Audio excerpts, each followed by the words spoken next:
week on Mill Street, we're going to investigate pasta with red sauce to see if there's anything new. Well, it turns out that spaghetti and meatballs actually comes from Abruzzo. They make it with polpetti, little tiny meatballs. It's not just a made-up American thing. And next, we're going to take a look at a great pasta dish called pasta all'assassina, assassin's pasta, which is actually pasta in red sauce cooked like risotto in a skillet. It's just an amazing dish. And finally, we're going to end up with a slow-cooked ragu from Campania. So please stay tuned with us right here at Mill Street as we take a fresh look at pasta with red sauce. Funding for this series was provided by the following.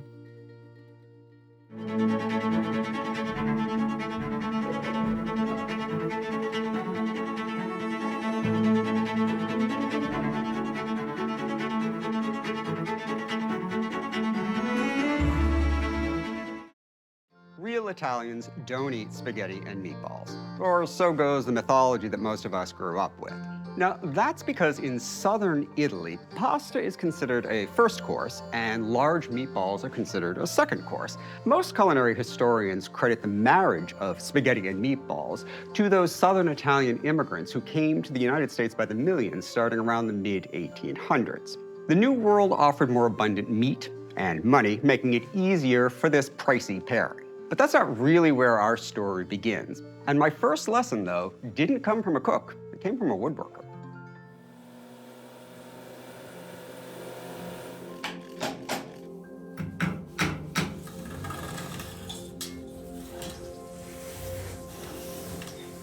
Che melodia, aspetta. Qua viene meglio, che melodia. Giovanni makes chitarras, Italian for guitar.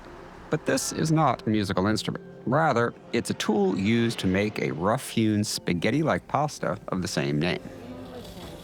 It's the spaghetti in our spaghetti and meatballs.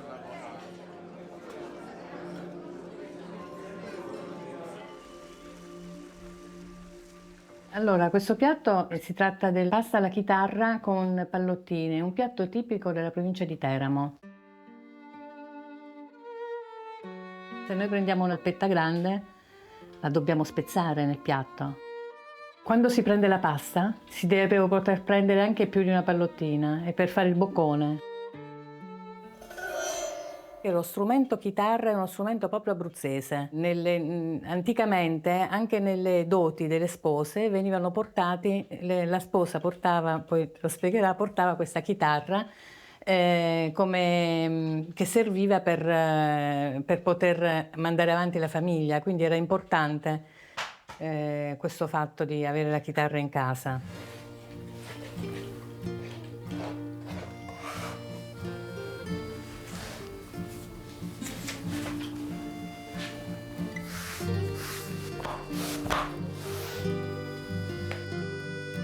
Lo spessore della pasta è in funzione del passo delle corde della chitarra. Inizio dal centro e spingo prima in su e poi torno indietro e spingo in giù.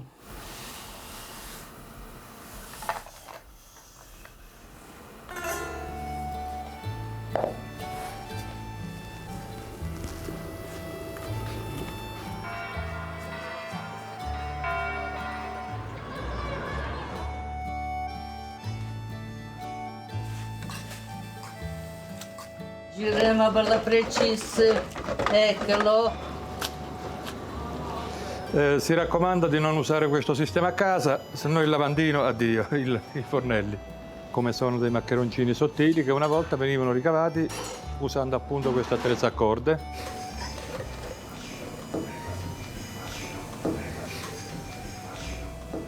Tonnellate di chitarre vendono, tanti chitarre.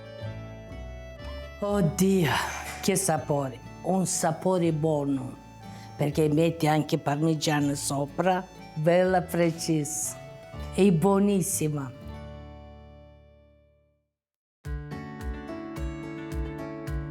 Pasta alla chitarra con polpettine is the original spaghetti and meatballs, but it's not quite the same dish that we know, and it all starts with those meatballs.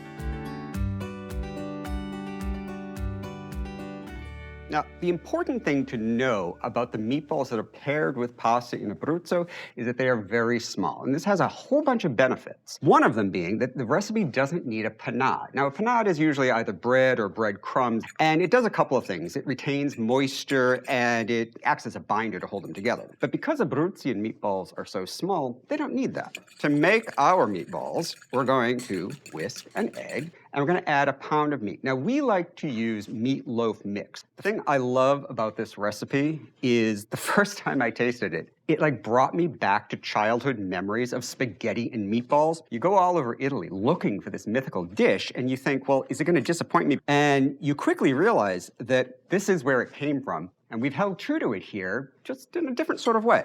Okay, we're gonna set that aside and move on to our sauce. What I love about this sauce is its simplicity, but in its simplicity, there's a whole bunch of steps that are built in to amplify the flavor. So, we're gonna start off by heating a little bit of olive oil, and to that, we're going to add what's called a Sophrito.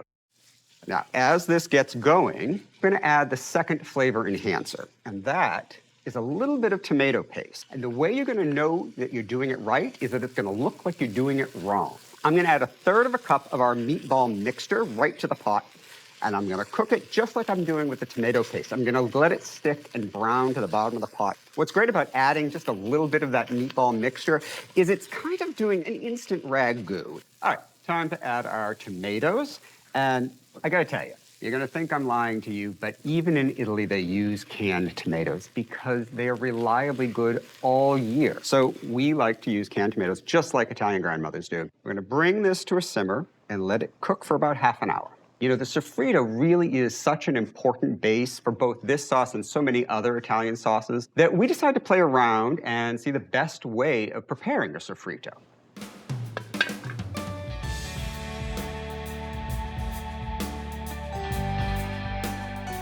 A Sophrito is a blend of vegetables that are the building blocks of a lot of different cuisines. In our spaghetti and meatballs recipe, it was celery, carrots, and onions. That is very typical of a lot of Italian sauces and dishes. These vegetables become the flavor base of whatever you're cooking. So to make a fine dice, we've got the celery stalk here. We just want to cut into batons, turn them the opposite direction, and give them the chop. They don't have to be perfect. It all tastes the same, as my mother says. Carrots, very much the same thing. That little piece can be a snack.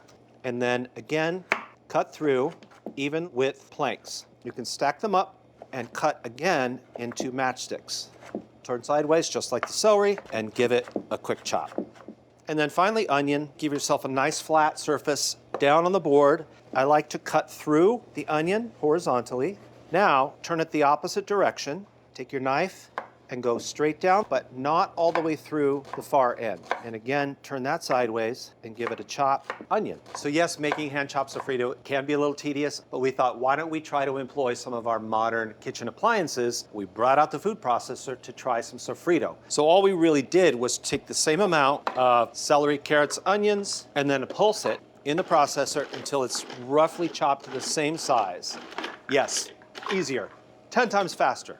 But you can see the difference here. We found that the Sophrito made in the food processor actually had a bit of a bitter taste. The oxidation that happens when you mash down vegetables with a sharp blade like that will definitely change the flavor. Sophrito that is hand chopped is much sweeter. You retain the flavor of the vegetable, and since those are the building blocks of our sauces, we want to really coax out the best flavor we can. The good news here about Sophrito, though, is you can make this ahead. To make a batch of Sophrito, pour about 2 tablespoons of olive oil into a large saucepan. Add a finely diced carrot, 1 stalk of celery, and 1 onion, and cook it until it begins to sizzle. Put the lid on and cook it very low and slow for about 45 minutes until those vegetables are very soft. Now you want to let it cool down. You can store it in an airtight container, either in the refrigerator for about a week or in the freezer. So if JM's recipe for spaghetti and meatballs is making you hungry, do yourself a favor. You can make a batch of Sophrito ahead of time, and then you can throw that sauce together and make those beautiful little mini meatballs in a flash.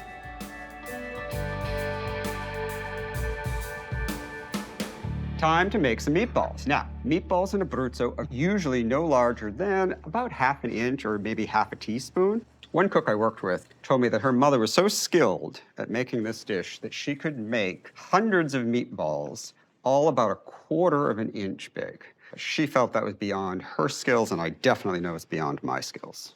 Now, while we wait for our sauce to be ready, I'm gonna pop these in the fridge until we need them. Chilling the meatballs firms them up a little bit, make sure that they hold together when they're cooking.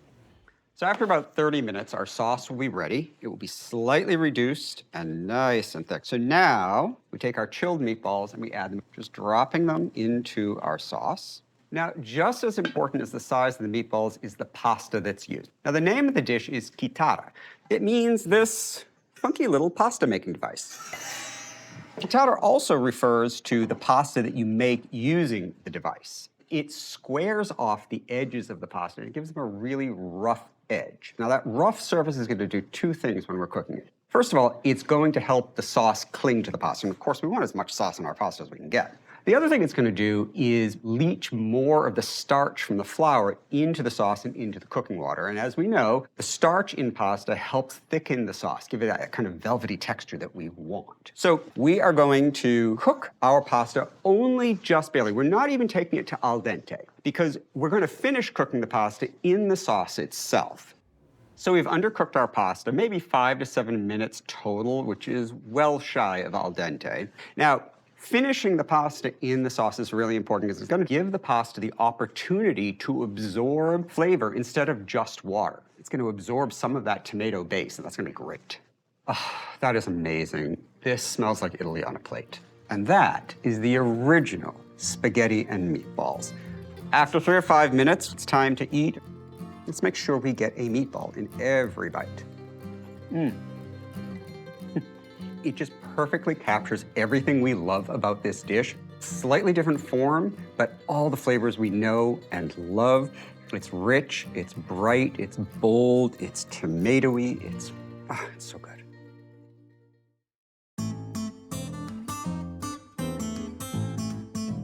You know, I've been doing this for 45 years? Hey, it's my 45th anniversary. And it's not that often I come across a recipe that really stuns me. It's like a whole technique I've never seen before. And what it is, are you ready for this? Spaghetti that's cooked like risotto. And you end up with a slightly charred flavor of tomato sauce and a little bit of crispiness with the pasta. It's absolutely amazing. So the first thing we're gonna do is measure out 3 cups of hot water. Now, if you're used to making risotto, you know you have hot stock, right? So we're gonna add this hot water to the sauce. I'm gonna add just a little bit to start. And I'm gonna add tomato paste to dissolve, a little sugar, a teaspoon of salt, and half a teaspoon of pepper. So we're gonna mix this up. Once I dissolve the tomato paste and the sugar, I'll add the rest of the water. 1/4 cup of olive oil, garlic, red pepper flakes. Now the other issue here is I'm right and everybody else here is wrong. In general, I don't mince or chop garlic. I know we want the full flavor in this, and it makes sense to me. I tend to slice garlic because I want a slightly milder garlic flavor. But this is a case with a sasana where it's full tilt flavor, and I understand you're gonna use minced garlic to bring out more garlic flavor, which is fine, but I'm still right. Okay, we're gonna start off with about 3/4 cup of liquid. And now we're gonna take the pasta. Before it starts absorbing the liquid, it barely fits in the pan. And I want to press it down because I want to make sure that pasta is in contact with the tomato sauce and the olive oil and the garlic, etc. I have to say, this does not look like it's going to turn out well. This is like someone who was just having a little fun with me, right? Now I'm going to add just a little bit more liquid. I'm also going to start turning the pasta over. So another reason this is kind of an odd recipe, normally we talk about high quality pasta, bronze die extruded, a rough outer surface, a lot of starch is released during cooking. This is a case where we're not looking for that starch release. So you can use, a Teflon die extrusion pasta, which means a less expensive pasta, and it's fine. So we're almost ready to flip the pasta. I'd flip the pasta. Add a little more tomato sauce to it. The first time I saw pasta in a skillet was in 1964, something like that. We were in Rome, and they came out and finished the dish by the table. And they had the pasta that was almost al dente, and they had the sauce, and they finished it in the skillet right at the table. And I remember, oddly enough, at that tender age, thinking, oh, that's different. Because I was used to going to a restaurant like Mama Leone's near Times Square, where you get a big pile of pasta and they pour this big wet tomato sauce on top. And the sauce and the pasta never went together. and it's kind of slid off. But the idea of cooking the sauce in a skillet with a pasta or in the cooking pot is how you integrate, you emulsify the sauce and the pasta. This really takes that idea to the nth degree, right? So just like risotto, we keep adding warm liquid to the pan, about a cup each time. And we're gonna keep doing this until the pasta is actually cooked. So you know when it's done, what you actually wanna see some char. Not black, but you wanna see charred pasta, which is very deeply red, because that means you have a lot of that extra flavor. You're also gonna get that great texture as well. A little pecorino, or Parmesan if you like, on the top. Now this is so much better, well, relatively speaking, than just making a quick marinara and putting it on pasta. It only takes about 10 minutes or so. That is so good. You get pasta all over your face, but you get a little bit of the chili flakes. It's got char, it's got depth of flavor. It takes that tomato sauce down and really concentrates it. And the texture is also great because the pasta has real tooth to it. So the next time you want to do something a little crazy, you want to cook pasta like risotto, try pasta or spaghetti all'assassina, assassin's pasta. Not hard to do, great result, and it's something that you've probably never seen before.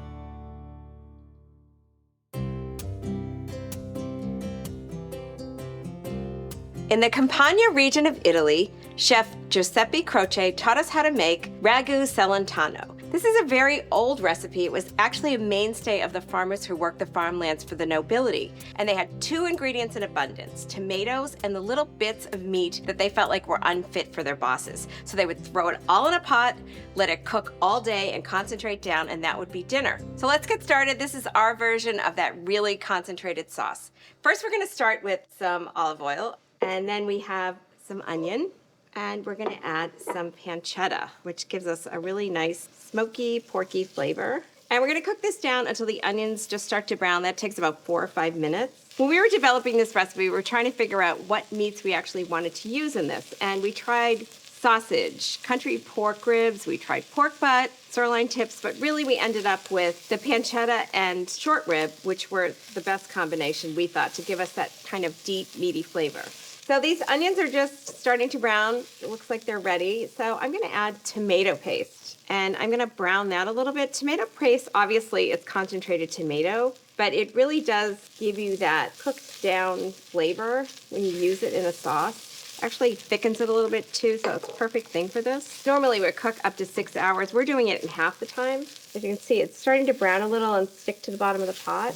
Then I'm gonna deglaze our pan with a little bit of wine. So that's another little bit of depth to this sauce. So I'm just gonna deglaze this, scraping up any bits at the bottom of the pan, and then cook this down till it reduces by about half. Now I'm gonna add everything else. We have our whole peeled tomatoes, a little bit of water, our short rib, and a half teaspoon each of salt and pepper.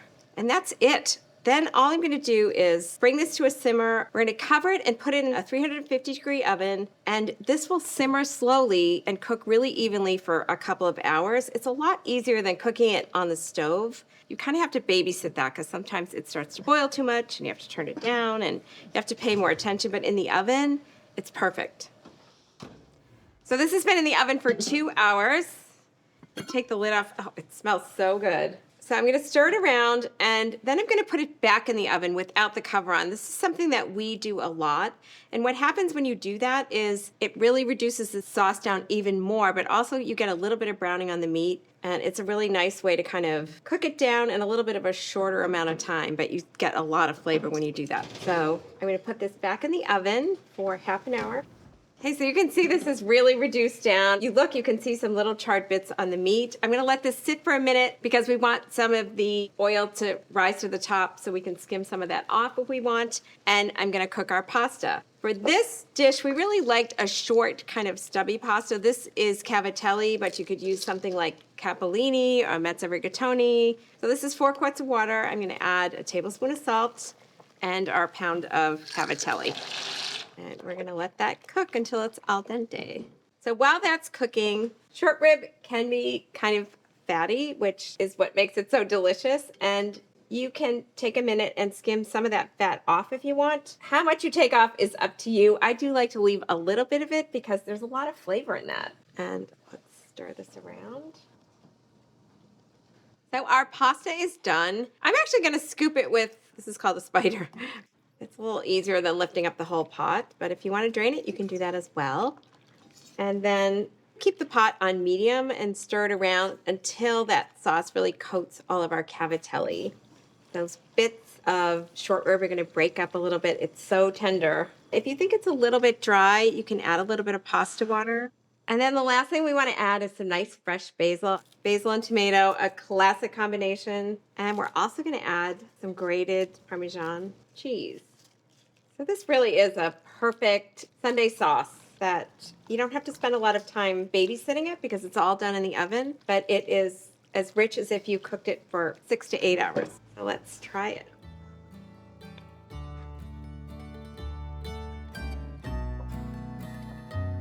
Let me add a little bit more Parmesan cheese because I love it and it's so delicious on this. Add a little drizzle of olive oil. All right, let's try it.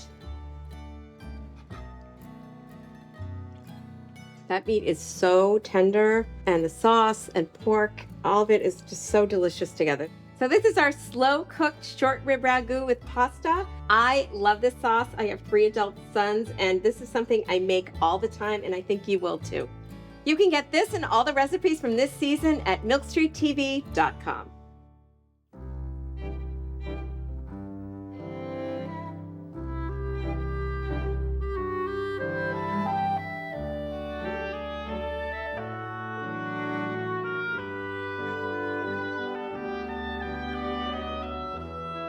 Allora, mi chiamo Giuseppe Croce, detto Geppino, siamo in Campania, siamo nel cuore del Parco Nazionale del Cilento, ci troviamo precisamente a Bellosguardo, è un piccolo paesino di 1000 abitanti. Questa voglia di aprire, diciamo, la ristorazione in questo piccolo borgo è stata una scommessa. Ho fatto tutto un altro percorso, mi sono laureato in giurisprudenza, però allo stesso tempo mi sono anche dedicato sempre di più alla cucina. Questa voglia matta è venuta anche dal fatto che mia nonna si ammalò di Alzheimer, prima cucinava lei per me, poi dopo a un certo punto ero io che cucinavo per lei. E quindi diciamo ero sempre appassionato, sempre amante dei prodotti tipici locali e della materia prima di alto profilo di ottima qualità.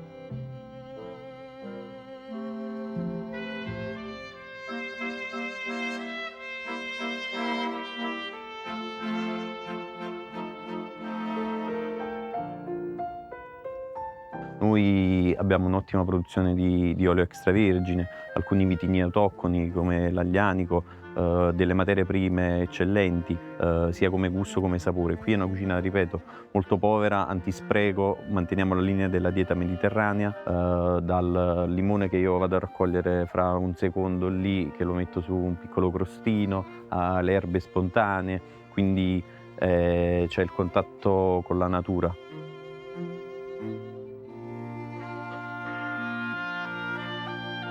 E poi ci sono degli ottimi pomodori, delle conserve che noi facciamo ad agosto e li portiamo avanti per tutto l'anno. Noi siamo figli della cucina napoletana, però poi si differenzia perché qui è una cucina contadina, povera, allo stesso tempo anche la cucina napoletana, però diciamo che c'è un interscambio, insieme siamo più forti perché entrambi abbiamo delle materie. Io non ho qualcosa che ha Napoli e Napoli non ha qualcosa che ha Bellosguardo, che ha il Cilento.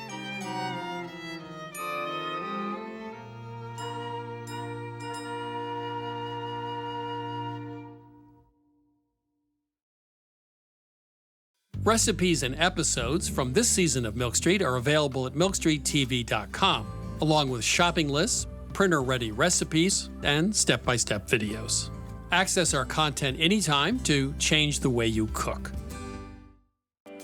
The new Milk Street cookbook is now available and includes every recipe from our TV show. From Vietnamese chicken salad and tiramisu to easy stretch pizza dough and Austrian apple strudel, the new Milk Street cookbook offers bolder, fresher, simpler recipes. Order your copy of the Milk Street cookbook for $29.95, 40% less than the cover price. Call 855-MILK-177 or order online. Funding for this series was provided by the following.